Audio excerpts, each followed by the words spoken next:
চলে আসলাম আমরা আমাদের ষষ্ঠ ক্লাসে। আজকে আমরা আলোচনা করব ক্লোন অ্যান্ড স্ট্যাম্প টুলস।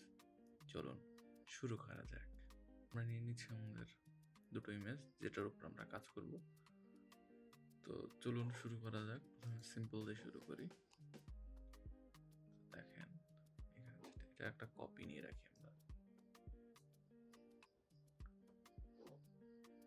এরপর আপনার ব্রাশটা থার্ড ব্র্যাকেট বড় করে নেবেন।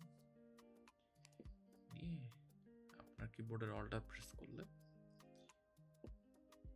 ক্লিক করলে ওটা একটা কপি হয়ে নেবে। অথবা এই সাইডটা যদি আমরা একটা কপি নিই, দেখেন আমরা যত দূর বসাবো এটা একটা কপি চলতে থাকবে। এটা একটা গেল। এটা হচ্ছে যে ক্লোন স্ট্যাম্প। এটা আরেকটা মজার ব্যাপার আছে, যদি মনে করেন যে আমার হরিজন্টালি এটাকে ঘুরাই নিতে হয়। দেখেন এটা হচ্ছে হরিজন্টালি বাম পাশে মুখটা আছে, দেখেন মুখটা ডান পাশে। যদি আপনারা যে মুখটা দেখাই, দেখেন একটা জিনিস কাজে লাগে রিটাচের ক্ষেত্রে। যখন আপনারা করবেন যদি আপনাদের লাগে, আর এটা হচ্ছে আপনার ভার্টিক্যালি, দেখেন টোটালি অপোজিট ডিরেকশনে সে করতেছে। তো এই গেল হচ্ছে আমাদের ক্লোন স্ট্যাম্প। এটার আরো কিছু কাজ দেখাই। যেমন দেখাই এখানে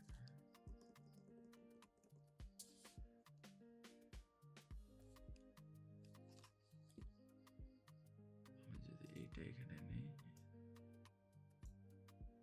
আচ্ছা এটা দেখলে আমরা উঠাই দিই, তাহলে আবার আচ্ছা এইটা নিয়ে আগে এই জায়গাটা একটু ফিক্স করি।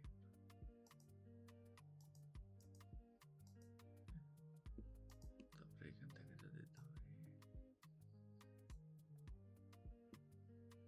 এই কাজগুলো আসলে অনেক ধৈর্য নিয়ে করতে হয়।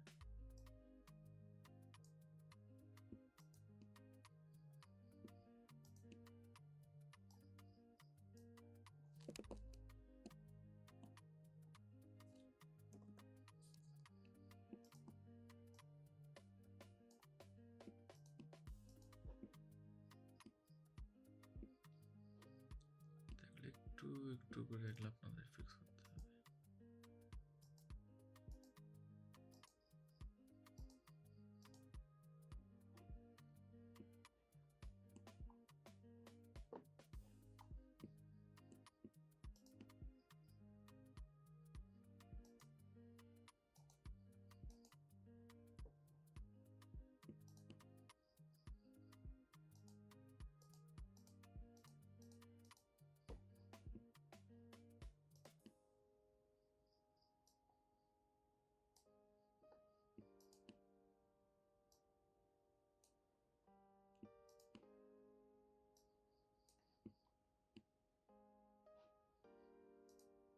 এটা আমাদের আগের ছেলেটা।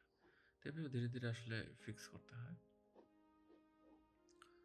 তো প্যাটার্ন টুলটার একটা মজার ব্যাপার দেখায়। তো এইখানে আপনারা যা কিছু পাবেন সেই প্যাটার্নটা এখানে নেবে।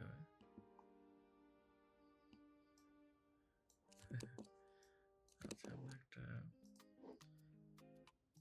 লেয়ার নিয়ে করে দেখি কোনো আমরা ইফেক্ট বানাইতে পারি কিনা।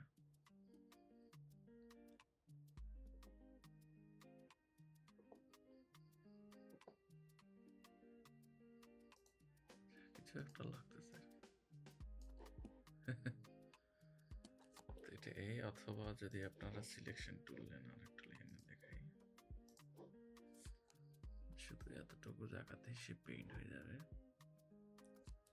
আপনারা গেলেন, এর বাইরে সে আসবে না। তো এই ছিল আমাদের আজকের ক্লাস। কেমন লাগলো আমাদের ভিডিও কমেন্ট করে জানাবেন, এবং পুরো কোর্সটি দেখতে আমাদের প্লেলিস্ট চেক করুন, ডিসক্রিপশনে দেওয়া থাকবে, অথবা চ্যানেলের ভিতরে গিয়ে আপনারা দেখতে পারেন। ভালো থাকবেন।